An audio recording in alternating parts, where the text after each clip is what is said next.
do this video outside since I'm not going to use any of the machines. Today I'm going to be talking about cabs. I'm going to be talking about good cabs, and I'm going to be talking about great cabs and what's the difference between both. A good cab is basically a nice polish, but the people that do it, they want to maximize the amount of the slabs that they have. So you got a slab and you want to make as many cabs as you can get out of that slabs. So you're making good slabs, where on the other hand, a great cab is basically the one that when people look at it, they just wow. It's right there. It looks nice, it's beautiful, it has something to look at. When a setter or a designer, jewelry designer, look at the cab, they right away look at it and says, yeah, I want this one, I like it. And that's what makes the difference between a great cab and just a good cab. Now, how can we make a great cab? A great cab is basically looking at your slab, and you look at it, for instance this one here, you look at it and you look at the patterns and you see what kind of patterns you have in there and what can you do out of this. Here's another one.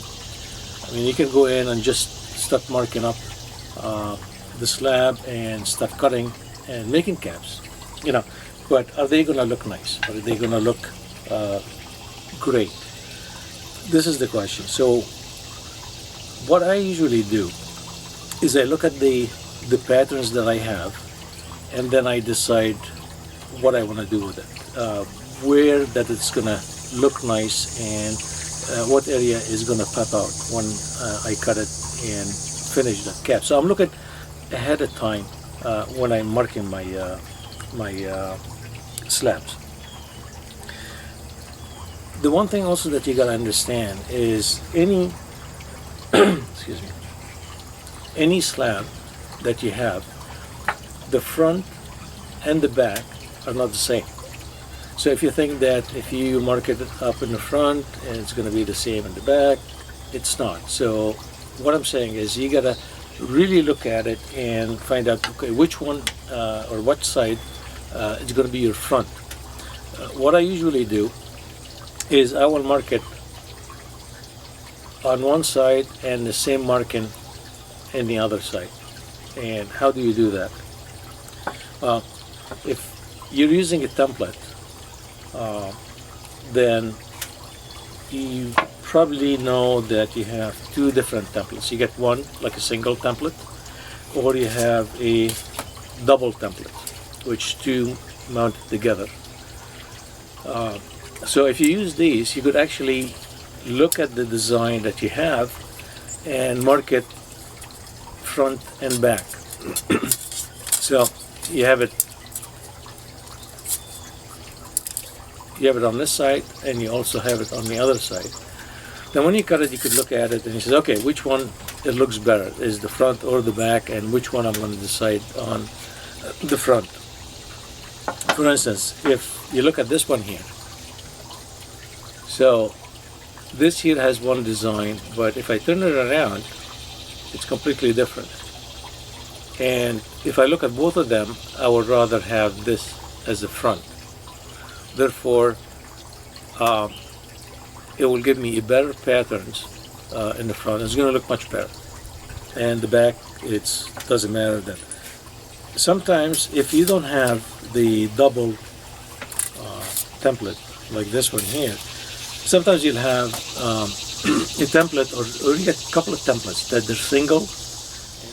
What you have to do is line them up together and tape them on one end. So now you got a double template. If you open it, put your slab inside, and you could mark up the front and the back.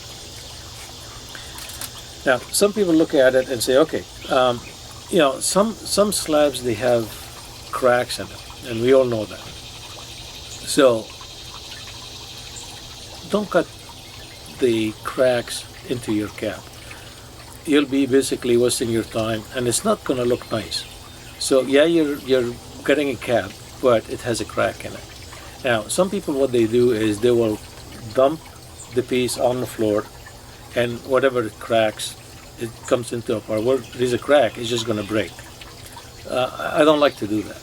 I mean, you could see it. I mean, you could look at the slab and you know where your cracks are. If you can't, if you wet the surface and let it sit down, the surface will dry, but the water in the cracks will stay, and that will bring up these cracks. And all you have to do is just take a highlighter and just mark them up, so you know where they are and you go around them. Dropping the slab on the floor and trying to just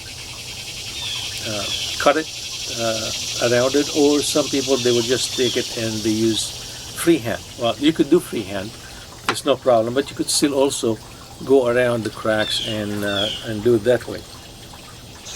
So if you need a freehand shape, you could actually, for instance, if I have this one here, now I marked up some around here. Now these shapes, whatever is left, I can still use, and I can go back later on after I cut them and use them as a freehand. So I will mark it up and use it as freehand. The other thing is, I will take the slab, even before I cut these, I will go in, and if I like a nice pattern that I see, what I'm going to do is I'm just going to go in and I'm just go around it and make a nice layout. And I say, okay, this is going to be my freehand cut, and cut it out and use it. What you want to do for these cabs is, when it ends up, it's going to look nice. This one here, it will have a scenery when you look at it, and it's going to be pleasing to the eyes. Another thing is, you get some with drusies in them. Sometimes they will be right in the middle of the slab, sometimes they're going to be on the edge. This one here, it's a cab was done, but the drusi are in the center. And what I did is I just cut around it, that shape, and kept the drusi in the center of it. And it looks really nice, especially when you clean the drusis, and you can't polish them, but you can clean them up, soap and water, and with the toothbrush, and that takes if there's any dirt inside. And they're gonna be looking very nice. These here, for instance, it's a piece that has the drusis are on the top. And what I did with this one is just slab it in a way that it looks like this. Basically, this one comes from here. So I got the slab, and this is going to be freehand because of the shape of it. So I'm going to do this one freehand, but as you could see, all the drusis are on the top here. They're going to be on the top, and you could see them. So I'm not going to grind this. I'm going to shape it on the outside as I go, and then grind the front. And I'm going to use this as the front, because looking at the drusis, they're showing more from this end than from the back. So I want to see the drusis in the front when that cab is finished. So even this one here has some vogs inside, which is little holes with some drusi, and that doesn't matter. Even if you cab it and you still have these little holes with drusi in them, they look very nice. But if you have holes that, like pitted areas, you want to avoid that. You want to stay away from it, because it's not going to look nice when you finish your cab. So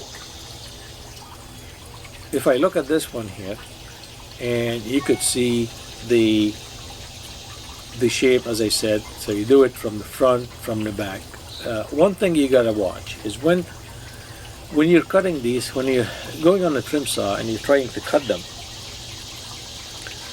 you have to watch, or you plan it ahead of time. So when you cut, you will be cutting just between, you stop before you hit the other one. And you gotta realize or remember that your saw, at the bottom, it will cut further in than what you see up on top. Because if you look at the radii of the saw, the further you go down, the further it's out.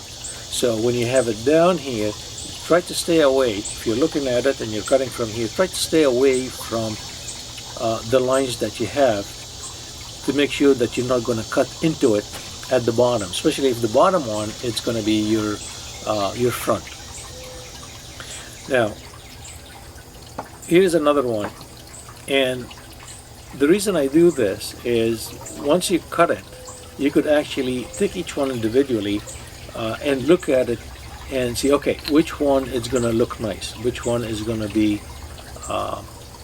better when I finish as a front. Then you decide. Once you do that, then you start cutting. I hope that this will be helpful to you, and you'll be able to cut great caps, not just good caps, but great caps. And that even though you're not maximizing your slab, but you're making good caps that they're gonna, if you're selling them, they're gonna sell a lot faster than just a regular cap. You know, even though it's good, but it's a regular cap. So when you have something that looks nice, people right away they want to grab it, they want to take it, because you know, when I look at one, I know exactly what I'm going to do with it. I already have an idea of how it's going to look like in my design when it's finished. So I hope you enjoyed this video. Thank you for watching.